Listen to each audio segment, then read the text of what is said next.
Bien, vamos a iniciar esta sesión haciendo un resumen, una recapitulación de lo que se ha visto hasta aquí, para poder delinear qué es lo que se va a ver a continuación en las siguientes sesiones y cómo tienen que leerse los postulados que se han adelantado hasta aquí.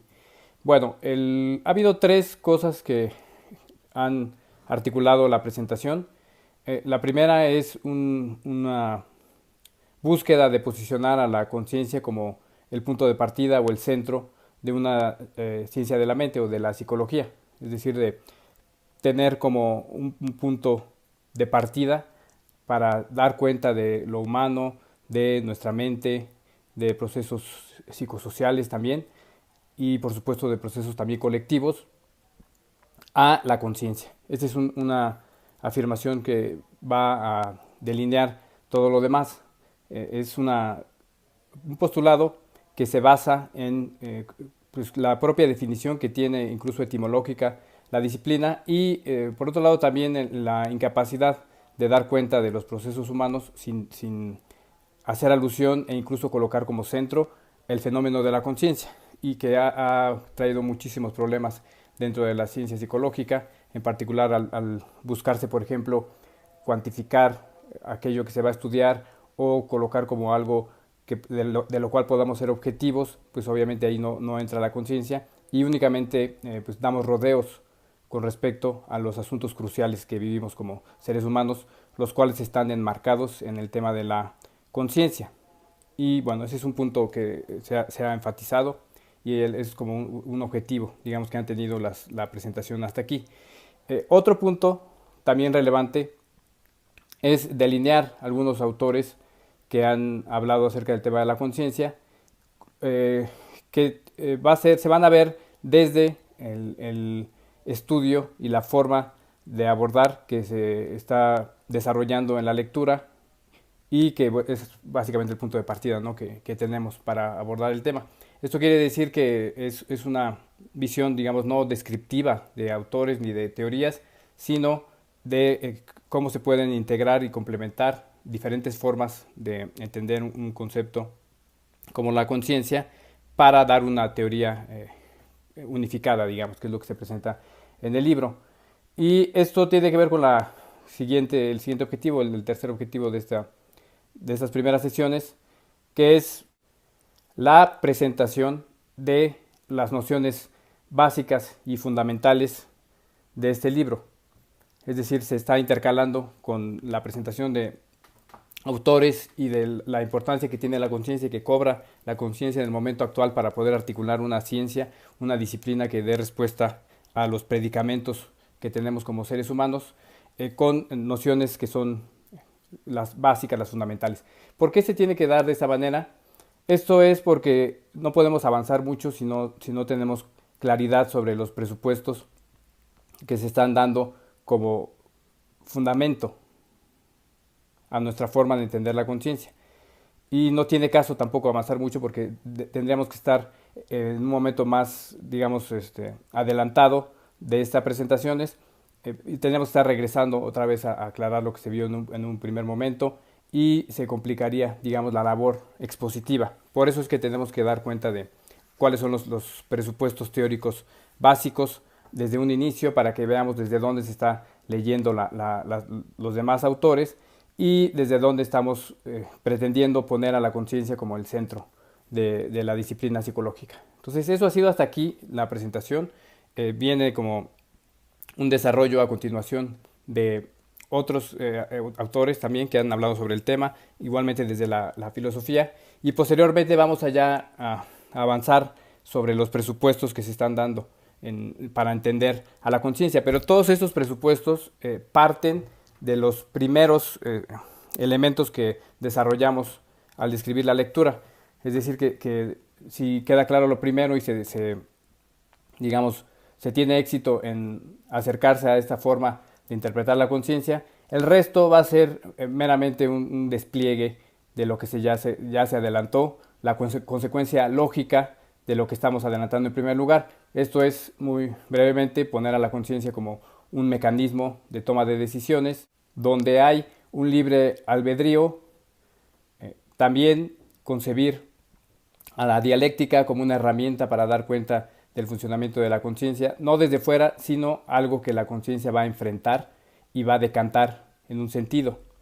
Esos son, digamos, por mencionar únicamente algunos presupuestos que van a dar pie a todo lo demás y que si los tomamos en serio y asumimos las últimas consecuencias a las cuales nos pueden llevar, pues vamos ya a tener desarrollado el resto de la lectura. Simplemente va a ser el llevar hasta lo último los presupuestos iniciales, eso es lo que nos va a articular el resto de la lectura. Y creo que esta introducción que se ha dado va a facilitar el resto del trabajo. Si ya llegamos hasta aquí, si hay cierta claridad sobre lo que se ha dicho, ya el resto es meramente un despliegue de presupuestos que ya hemos adelantado y de desarrollarlos simplemente y también, por supuesto, vincularlos entre ellos con otras ideas que se pueden relacionar con esas ideas iniciales. Entonces, esto ha sido hasta aquí el esfuerzo que hemos planteado.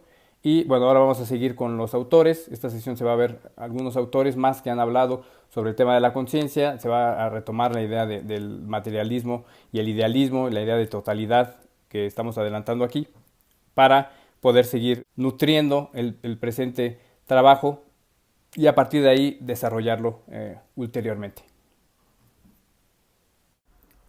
Bueno, entonces para delimitar cómo vamos a trabajar el aporte que van a tener diferentes autores hacia la conciencia desde la filosofía, vamos a bosquejar simplemente de acuerdo a los dos puntos que se han acotado sobre la experiencia consciente, que es el idealismo y el materialismo, en cuanto son dos formas de responder a la pregunta crucial de la filosofía moderna, que es cuál es la correspondencia que hay entre afirmaciones y hechos, qué diferencia hay entre una adentro y una afuera, y cómo en esa respuesta se va a hacer énfasis ya sea en la experiencia interna, subjetiva, consciente, lo cual sería, vamos a ubicar aquí en una rama idealista, y quienes responden en la afuera, en lo externo, en lo real, poniendo el énfasis ahí, se va a identificar como una rama materialista.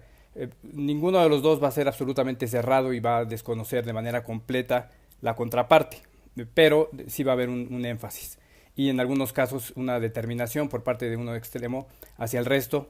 Y como adelantamos ya, la propuesta que aquí se presenta es dialéctica, en el sentido de que ambos se van a estar construyendo mutuamente, ambos están contenidos en el otro, y es en su interacción que podemos dar cuenta de la totalidad.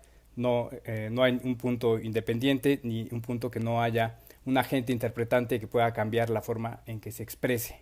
Por ejemplo, una idea en una materia o una materia en una idea. Siempre va a estar abierto a las interpretaciones, por lo tanto no hay una determinación.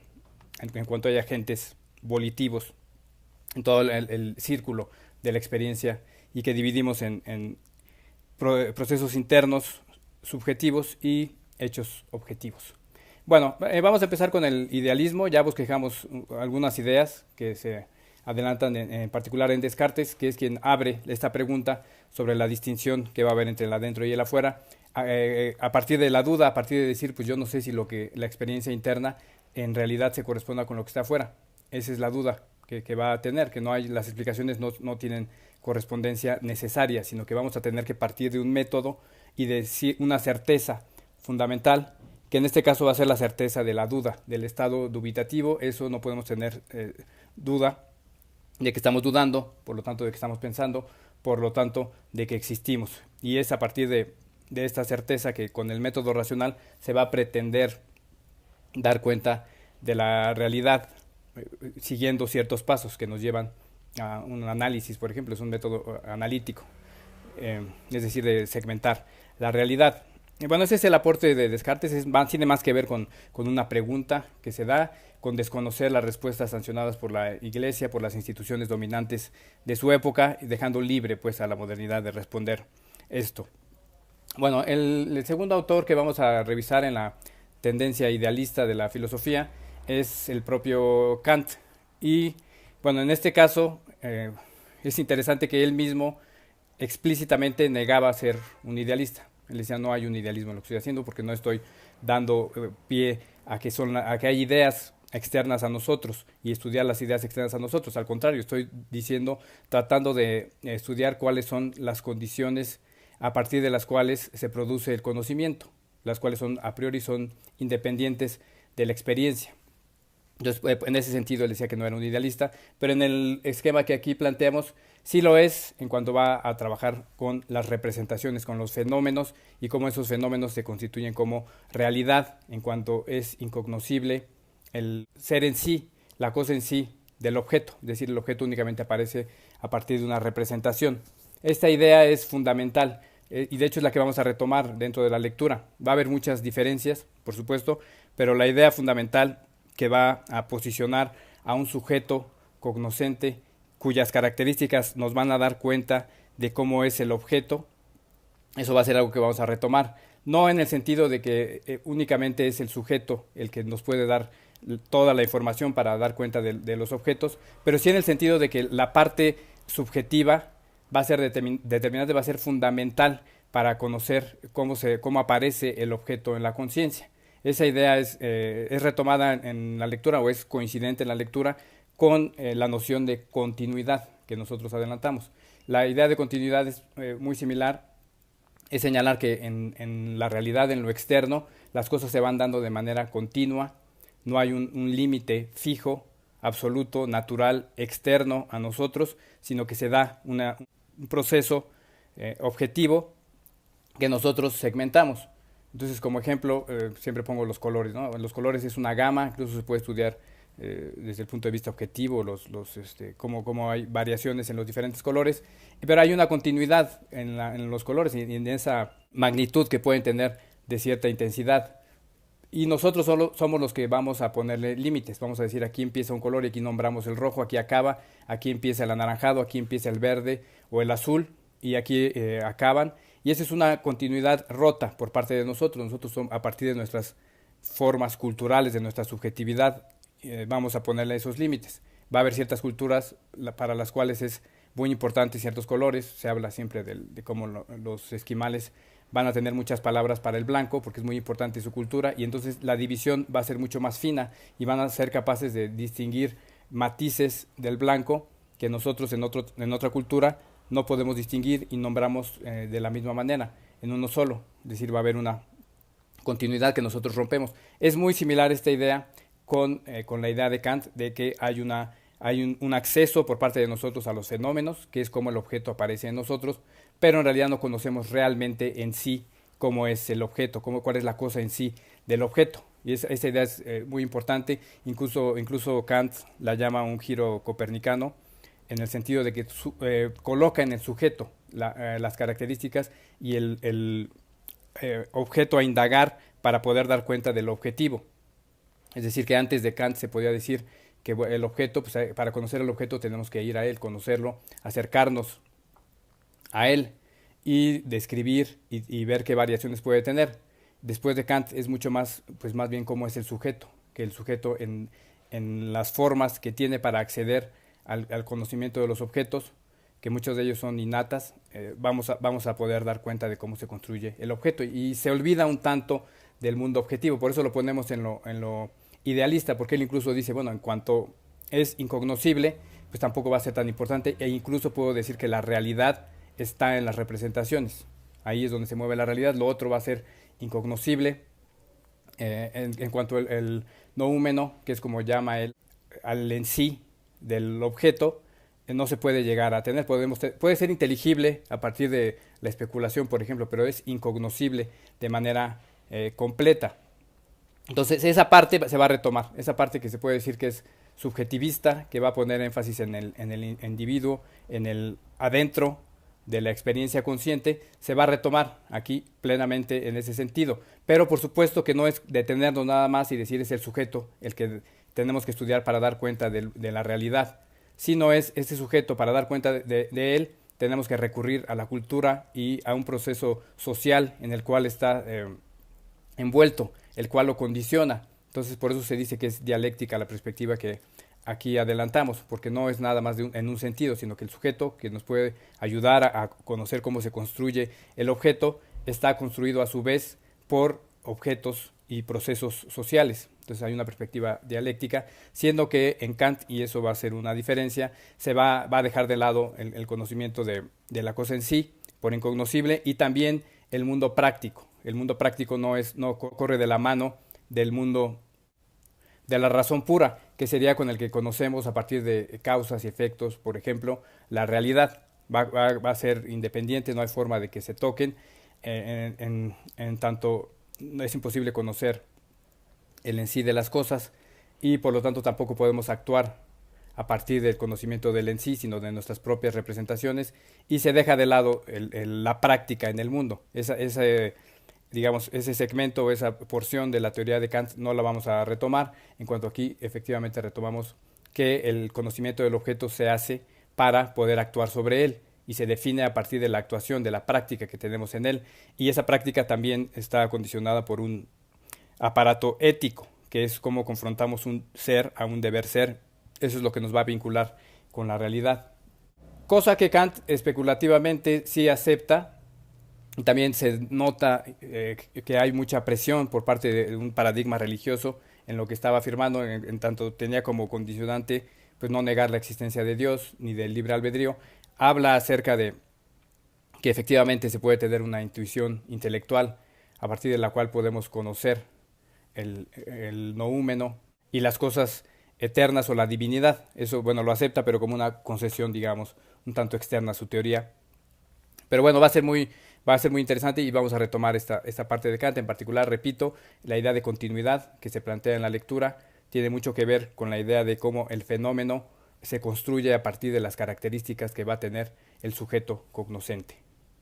Y afuera no hay algo fijo, sino que hay que retomar y poner atención en el propio sujeto y en la experiencia subjetiva. Solamente que aquí esa experiencia subjetiva es una parte, nada más, que también está sujeta a ser condicionada por procesos objetivos, sociales, culturales, que vamos a tener que estudiar en la forma en que dialécticamente se construye con el sujeto.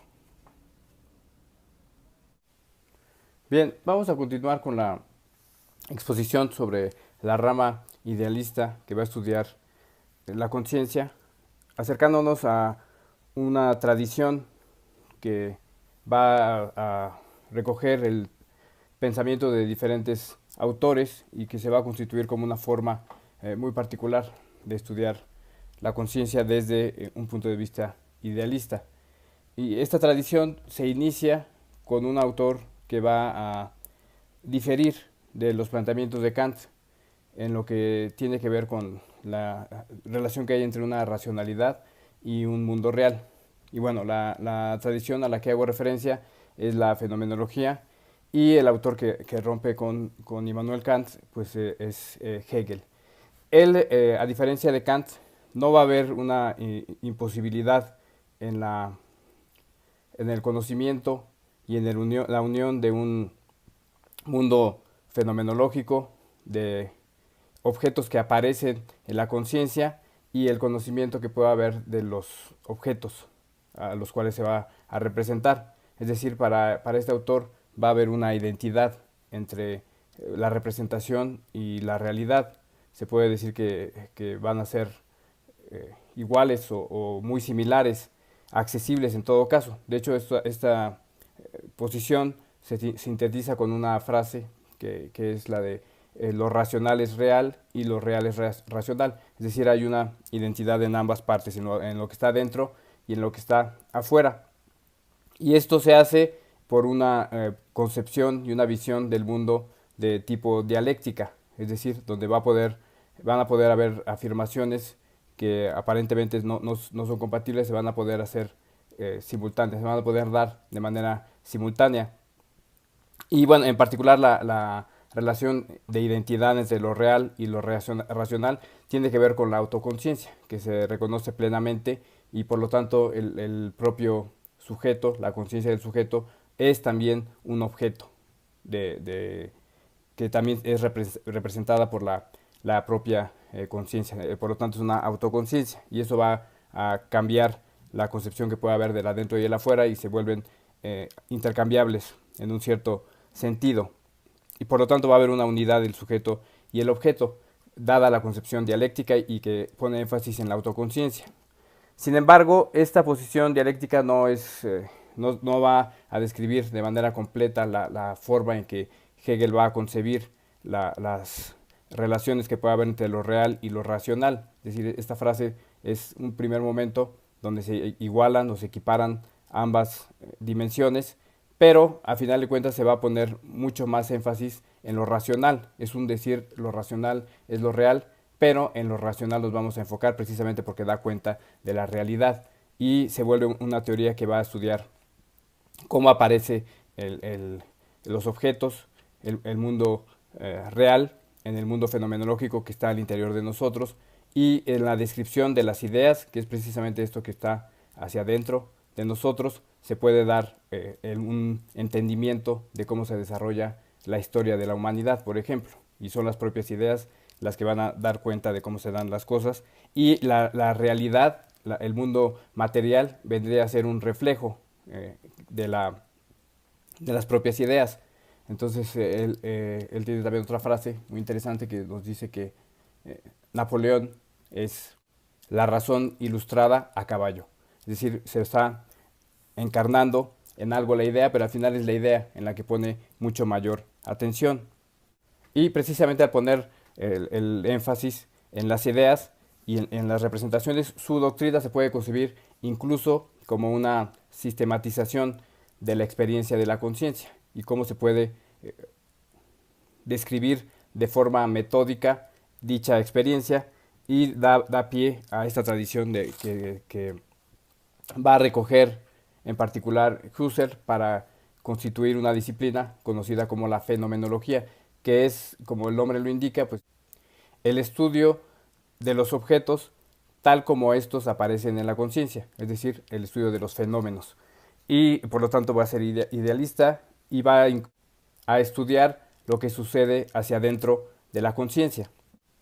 Y aquí hay un rompimiento claro con lo que es la tradición de una ciencia moderna de corte positivista que busca la descripción simplemente de un objeto y la abstracción de las características individuales, subjetivas, los prejuicios sobre este objeto para poder dar cuenta de la realidad. En Husserl se va a subvertir totalmente esto y se va a pretender el estudio de los objetos tal y como están en nuestra mente y más bien estudiar en concordancia con Kant, por ejemplo, de qué manera se están construyendo esos objetos en nuestra mente y a partir de qué son fenómenos, cómo se construye el fenómeno. Y una cuestión importante es que no va a contraponer los dos. Al final retoma este planteamiento de Hegel. No están contrapuestos el fenómeno y el objeto, ni hay que ver en su contraposición la realidad o la imposibilidad de acceder al objeto. Husserl en todo momento va a pretender el conocimiento del objeto. Simplemente lo va a hacer a partir de las características que tiene el sujeto para poder dar cuenta de lo que está afuera. Ahí está su idealismo y una continuidad con el pensamiento de Kant. Bueno, ¿a partir de qué noción va a pretender dar cuenta de cómo se constituye el objeto dentro de la conciencia en un fenómeno? Es a partir de una noción muy importante que es la intencionalidad, que significa simplemente la predisposición a la acción que tenemos dentro de nuestra conciencia y en la cual se va a integrar el objeto. Es decir, el objeto no se integra como una fotografía de algo que está fuera a algo que está adentro, sino lo hace a partir de la intencionalidad que tenemos con respecto a este objeto. Y esta idea clave en la fenomenología de Husserl se va a retomar en la lectura, en la forma de abordar la conciencia que aquí se presenta, entendido más en el sentido de la libre voluntad y del empate de fuerzas que va a realizar la conciencia. Por lo tanto, lo importante va a ser la lucha dialéctica que se está realizando dentro de la conciencia, lo que nos va a dar cuenta de cómo se desarrolla y se despliega el objeto en nosotros. Pero bueno, es un matiz, es algo que puede ser similar. Por supuesto, la lucha dialéctica la concebimos como importante porque es más un puente con el mundo práctico. Es decir, no es una cuestión individual enclavada en nosotros mismos como una intención, sino es una relación con lo que está afuera. Esa lucha dialéctica es una forma de participar de otras conciencias y de, en general, cómo se está definiendo el devenir del universo. Y nos permite ver la totalidad en donde la conciencia va a ser partícipe de la lucha dialéctica, pero esta lucha no está encerrada en la conciencia, sino es precisamente un vínculo. Esta idea está ya prefigurada por uno de los precursores de la fenomenología, que es Bergson, y que de hecho en algún punto de su libro Las dos fuentes de la moral y la religión hablar acerca de cómo la conciencia es esta vacilación, pero bueno, lo hace como un comentario marginal, más que como una forma de adentrarse en la conciencia. Bueno, la fenomenología de Husserl, por supuesto, se va a concebir como algo muy relevante para el estudio de la conciencia, si bien esta distinción que parece de matiz entre una intencionalidad y una definición de lucha dialéctica, nos va a distanciar en cuanto, por supuesto, concebimos mucho más en la totalidad social el quehacer que tiene la conciencia y la forma en la cual se va a desempeñar, y nos alejaría, por supuesto, de un relativismo, donde cada conciencia en su peculiaridad sería diferente, incognoscible y aislada de las demás conciencias. Y bueno, por último, con relación a la fenomenología, hay un autor también que es heredero de la tradición de Husserl, que es Martin Heidegger, el cual va a retomar dos aspectos importantes, y en su obra, que es sí, un tanto críptica, se pueden reconocer estos aspectos que son muy pertinentes para la forma en que se vamos a concebir la conciencia, que el primero es la autoconciencia, es decir, toda la relevancia que va a tener este papel que tenemos de poder observarnos, y por lo tanto de una identidad que pueda haber entre lo racional y lo real, y por otro lado en la capacidad humana a partir de esa autoconciencia de tomar decisiones y de tener una práctica moral libre, que esto va a ser también importantísimo para la forma en que vamos a concebir la conciencia. Entonces esta tradición creo que puede aportar mucho, y en la lectura de los autores que van a constituir esta postura se puede también avanzar mucho en la forma en la cual estamos concibiendo la conciencia.